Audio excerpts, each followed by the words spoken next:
De man die inreed op de schoolklas bij Ter Holen had die week alleen al 17 keer te hard gereden. Bovendien filmde hij met zijn telefoon dat hij te hard reed. En zo zijn er vandaag nog meer details over de verdachte naar buiten gekomen. En verder vandaag. Boeren mogen voorlopig niet beregenen. En hoe veilig is het eigenlijk in een luchtballon?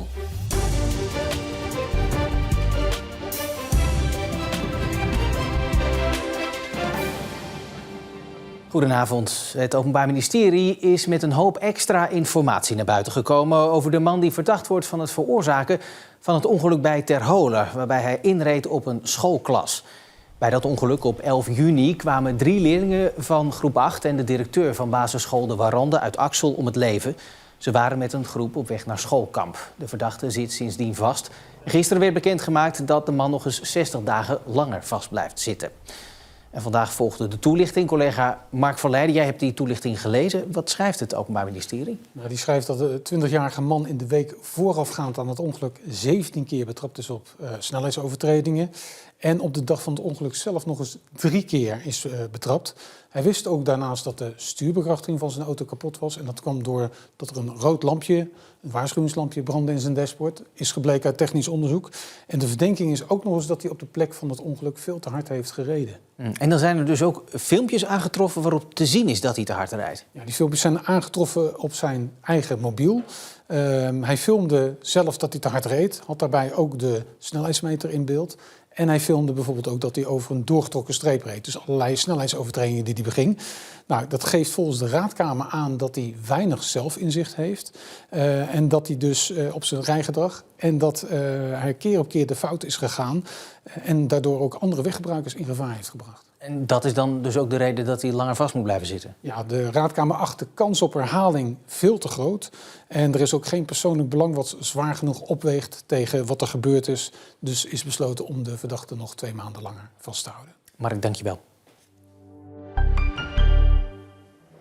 De brandweer van Katzand heeft een kort geding aangespannen tegen de veiligheidsregio. De vrijwillige brandweerlieden zijn het niet eens met het besluit dat de kazerne dicht moet. Maar volgens de veiligheidsregio zijn er simpelweg te weinig vrijwilligers om de post open te houden. Naast de brandweerlieden zelf reageren ook inwoners, ondernemers en de dorpsraad kritisch op het besluit. De 61-jarige man uit Nieuwekerk die wordt verdacht van het veroorzaken van een dodelijk ongeval. Half juli bij Nieuwekerk was op het moment van de aanrijding met de scooter onder invloed en hij had geen geldig rijbewijs. Toch mag hij de strafzaak in vrijheid afwachten. Volgens de rechtbank weegt het persoonlijk belang van de verdachte zwaar, omdat hij een eigen landbouwbedrijf heeft. Het Zeeuwse landschap stelt het maaien uit van een deel van de Wijhoek, het natuurgebied bij Sint-Laurens, omdat er opvallend veel kwartels zitten. Normaal maait de natuurorganisatie al vanaf half juli, als het broedseizoen van de weidevogels klaar is. Maar de kwartels zijn dit jaar laat aangekomen en hebben op dit moment mogelijk nog jongen. Een uitzonderlijke maatregel, zo noemt waterschap Scheldestromen het onttrekkingsverbod dat morgen ingaat. In een groot deel van de provincie mag er geen water meer gebruikt worden om bijvoorbeeld gewassen of sportvelden te besproeien.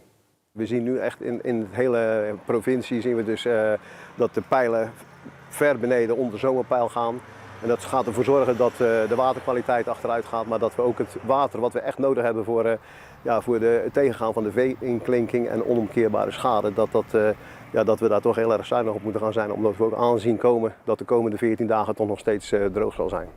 Voor het onttrekken van water was al een vergunning nodig, maar er waren enkele uitzonderingen. Dan moet je denken aan sportverenigingen die sportvelden beregenen, maar ook gemeentes die dat water gebruiken voor aanplant en voor bomen te beregenen. Of het vullen van brandblusvijvers. En ook dat is vanaf morgen dus niet meer toegestaan, omdat we zijn echt iedere druppel die we nog hebben in het oppervlaktewater, daar moeten we heel zuinig op zijn. Het waterschap houdt goed in de gaten of het verbod wordt opgevolgd. We controleren dat via de mensen die in de polder actief zijn. Maar ook online kunnen wij hier bij de pijlbeheerders in Middelburg kunnen zien wat er gebeurt met de pijlen. Dus ja, als daar gekke dingen gebeuren of dingen veranderen, dan zullen we actie ondernemen. Maar we gaan er eigenlijk vanuit dat we dat niet hoeven te doen. Op Tolen en Sint-Philipsland geldt het verbod trouwens niet. En dat komt omdat ze daar genoeg zoet water beschikbaar hebben. En hoe lang het verbod in de rest van de provincie blijft gelden, ja, dat hangt simpelweg af van hoeveel regen er de komende tijd valt. Het Openbaar Ministerie eist TBS met dwangverpleging tegen de man die meerdere keren een geldautomaat van Geldmaat in Middelburg vernield zou hebben. Ook zou hij bakstenen hebben gegooid tegen panden van de gemeente en verschillende banken. De man was dakloos en wilde een lening afsluiten bij die banken, maar dat lukte steeds niet. Volgens deskundigen pleegde hij de vernielingen tijdens een psychose. Daarom vindt het OM dat hij naar een gesloten kliniek moet. Op zo'n zonnige dag als vandaag willen mensen het liefst uitpuffen onder een parasol. Toch kiezen mensen ervoor om de fiets te pakken. Nu heeft de provincie Zeeland een kaart gemaakt met de meest schaduwrijke fietsroutes. En hier, op de Kop van Schouwen, is de meeste schaduw. Ja, het is een heerlijke schaduwrijke route. Het is echt zo warm vandaag. Dus elk beetje schaduw dat we kunnen pakken, pakken wij mee vandaag. Zalig. Hier is het echt wel goed lekker koel nog een beetje. Hè? Want we hebben vandaag wel 31 graden, dus dan gaan we daar zeker van genieten van onder de bomen te fietsen. De meeste stukken zijn gelukkig wel redelijk in de duinen en de schaduw, maar volgens mij is de terugweg een beetje zonniger. En dan is het zo meteen gewoon lekker, erg lekker wat koels drinken en even douchen strakjes en dan zijn we er weer klaar voor. Voor veel mensen is het een ervaring waarvoor ze een flink geldbedrag over hebben. De wereld bekijken vanuit een luchtballon. Maar vorig jaar ging het flink mis toen een vrouw in Friesland uit het mandje viel bij de landing en daarna ook overleed.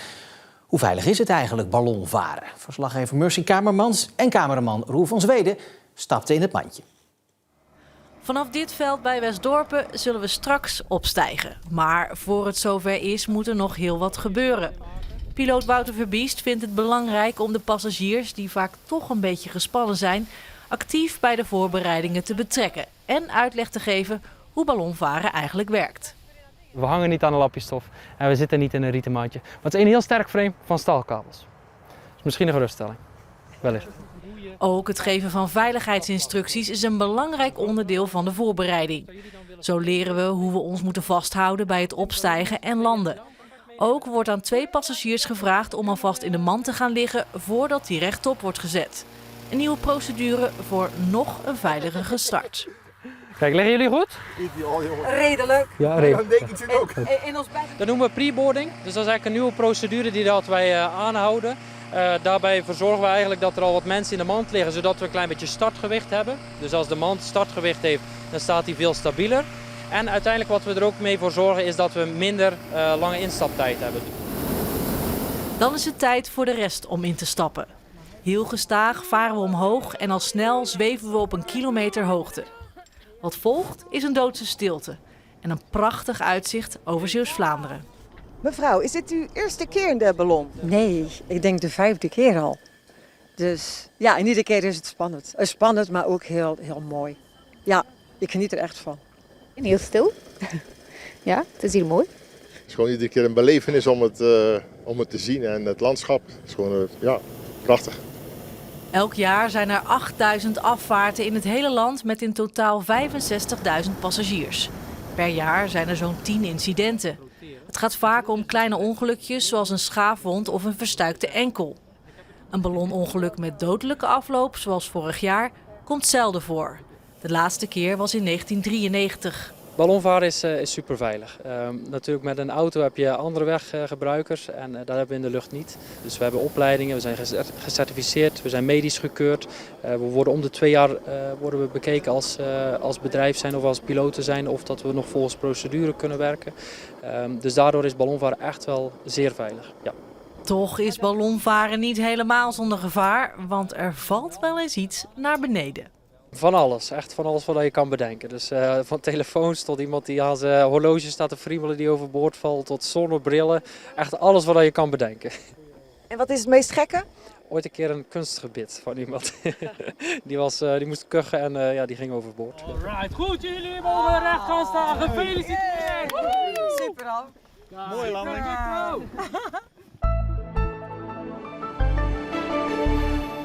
Ja, het was de heetste dag van de week met temperaturen van ruim boven de 30 graden. Morgen wordt het duidelijk aangenamer, 23 tot 27 graden. En vrijdag zakt de temperatuur nog iets verder vanwege de noordenwind, 22 tot 26 graden. En we hebben morgen en vrijdag geregeld wolken en wat zon. Het weekend is ook droog, vrij zonnig en weer zomers warm. Tot zover Zeeland Nu voor vandaag. Het laatste Zeeuwse nieuws, dat vind je natuurlijk altijd online in onze app en ook op onze website omroepzeeland.nl. En ik wens je voor nu nog een heel fijne woensdagavond.